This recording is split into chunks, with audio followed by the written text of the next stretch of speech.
السلام عليكم. اهلين اهلين استاذ بديع، طمني شو صار معك؟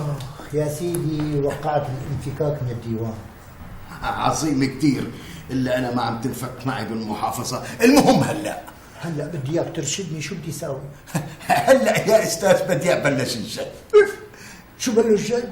ليش كنا عم نمزح بالاول؟ بتعرف انه انت مشكلتك انه بصلتك محروقه. لك يا ابو رأفت والله بسيطة مو محروقه، بس يعني بيني وبينك الاحتياطي الاستراتيجي لايمن بالبيت رح يخلصوا. لك انا معك، بس هيدي معامله تقاعد مو مسحه، يعني بدها هز كتاف خير الله. ماشي الحال بهز، وين الهزه الجاي اللي لروح هز. اول شيء يا استاذ بديع لازم تطالع براءة ذمه. هاي بسيطه مقدور عليها. وين رايح؟ جيب لك براءة الذمه. من وين؟ من عند المحاسب. يا الله شو دمك خفيف يا استاذ بديع. ليش حكيت شي غلط انا؟ خليك قاعد لحتى فهمك شو بتعمل. يا سيدي براءة الذمة هاي بدها 26 توقيع. ولي قديش؟ 26. لازم تبري ذمتك من كل اقسام المؤسسة، هيك النظام والقانون.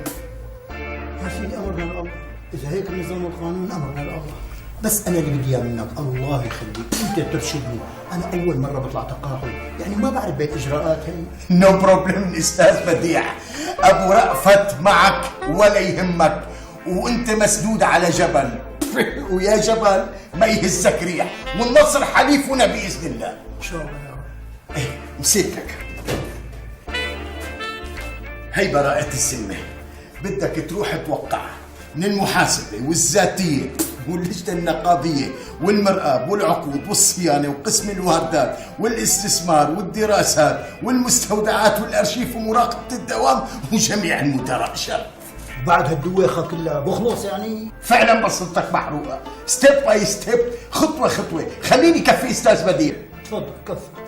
هي الفتلة عندنا هون بس بالإدارة، وبعد ما بتخلص الفتلة من عندنا هون في نفس الفتلة بفروعنا بالزبلطاني وبعش الورور وبالمسي.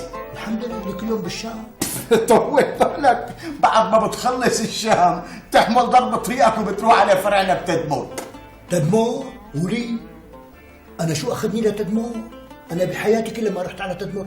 لك يا رجل انا الاسات تدمر كلياتها ماني شايفها. يا استاذ بديع يا استاذ بديع، هيك النظام والقانون.